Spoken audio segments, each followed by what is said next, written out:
Bonjour, donc aujourd'hui on va voir une petite astuce, un truc pour dépanner euh, sur une machine à laver, un truc qu'on peut faire. En fait, j'avais demandé à mon mari de me bricoler quelque chose sur la machine parce que le joint ici était plus étanche et ça coulait énormément, surtout dans les lavages à 90 quand je fais les machines de blanc, parce que ici c'était tout déchiré. Donc, j'ai demandé à mon mari de bricoler et du coup, moi je travaillais, il a pris la caméra et il a filmé sa réparation. Donc la vidéo, elle va être faite avec lui. Euh, voilà. Donc là, c'est tout simplement pour vous dire que la réparation a fonctionné. C'est la deuxième machine que je fais et ça ne fuit plus. Du moins pour l'instant. Après, est-ce que ça va se décoller ou pas? Ben écoutez, on verra dans le temps. En tout cas, ça m'évite de racheter une machine. Parce qu'en fait, le joint, là, ici, il englobe tout le tambour. Donc, il faut tout démonter. À réparer avec quoi? Ça, c'est une chambre à air d'une vieille brouette. Et donc, il a découpé un morceau dans la vieille chambre à air de la brouette. Voilà. Et donc là, bah, écoutez, moi pour l'instant, je suis contente, ça tient bien, ça se décolle pas. Et voilà. Parce que je peux vous garantir que ici, là, ça dégouline. Et ma salle de bain, elle est dans un état. Entre mon mari qui rentre avec les pompes pleines de terre, plus l'eau là qui dégoulinait, mais c'était les chutes. Voilà. Bah, écoutez, sur cette astuce, pourra vous servir. Voilà, en dépannage, pour éviter, c'est tout simple à faire, pour éviter de changer la machine. Voilà. Donc, mon mari, dans la vidéo, il vous dit que c'est moi en tirant le linge qui ai fait ça, mais je pense qu'on a laissé des clés ou un morceau de verre ou quelque chose, en fait. Hein. C'est Non, pas. j'ai pas dit en tirant le linge, j'ai dit en fermant le hublot. Un morceau de linge qui devait recouvrir, et en fermant le hublot, ça leur a pris un Non, sandwich une et fois, ça se sera arraché. une fois ici, là, dans le joint, j'ai retiré des graviers et tout ça.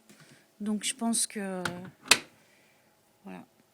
Sur ce, je vous laisse avec la suite. Bonjour, donc cette vidéo est un peu spéciale parce qu'elle va se passer avec moi, ma femme maintenant au travail. Elle m'a demandé d'essayer de réparer la machine à laver. Donc en fait c'est le joint qui s'est déchiré. Certainement qu'un jour en fermant le hublot, elle n'a pas fait attention et un morceau de vêtement mordait sur le joint. Et quand la machine s'est mise en route, bon ben ça l'aura arraché. Et alors il y a trop d'eau qui coule quand elle met la machine en route.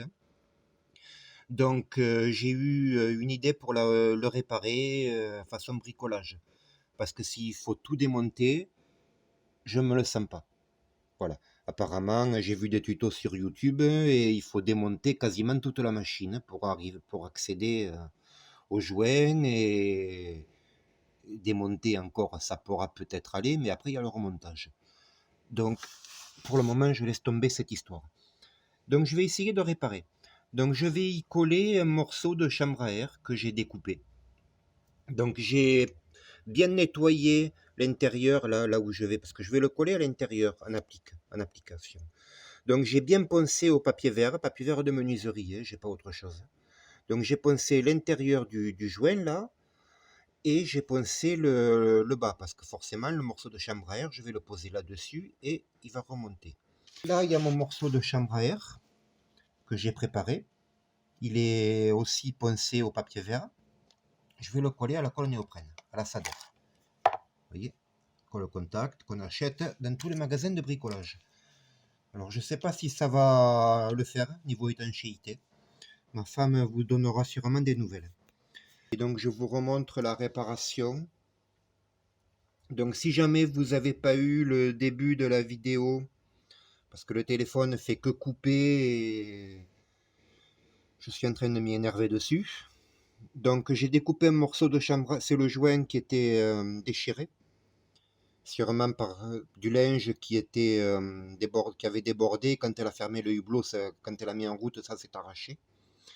Donc j'ai pris un morceau de chambre à air que j'ai poncé. J'ai poncé également la partie intérieure du joint.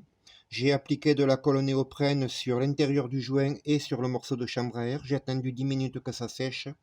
J'ai posé le morceau de chambre à air en appuyant bien avec les ongles là pour que ça prenne bien le bord du joint. Et j'ai fignolé là avec un petit morceau de scotch alu, histoire de m'assurer, on va dire, que ça tienne bien, mais je suis pas sûr que le scotch résiste à l'eau. Enfin, cette partie-là, en tout cas, il devrait pas mal tenir parce qu'il est contact direct sur la néoprène, donc ça devrait pas être dégueulasse. Ah, je vois que le morceau est rebiqué un peu, je le plaque. Donc la néoprène, je sais pas si vous l'avez déjà utilisé, on enduit les deux parties et une fois qu'on applique, c'est trop tard, hein. Une fois que vous faites contact, il n'y a plus moyen de le retirer, sinon vous cassez tout. Donc je l'ai foutu un peu de travers. Voilà, mais l'important c'est ici. L'important c'est là, ça a l'air de tenir. Donc Valorian vous fera sûrement des montages, parce que je crois qu'il y a eu 5 tentatives de vidéo, ou 6, ou 4, je sais pas. Et ça sera coupé ça aussi. Et voilà. Donc je fais ça parce que je ne me sens pas capable de démonter le joint de la machine entièrement, parce qu'il faut démonter toute la machine et son contrepoids en béton à l'intérieur, il faut tout désosser. Il faut tout désosser pour pouvoir changer ce joint de merde, mais c'est qu'après le problème c'est qu'il faut tout remonter. Voilà. Donc on verra bien. Allez, bonne fin de journée.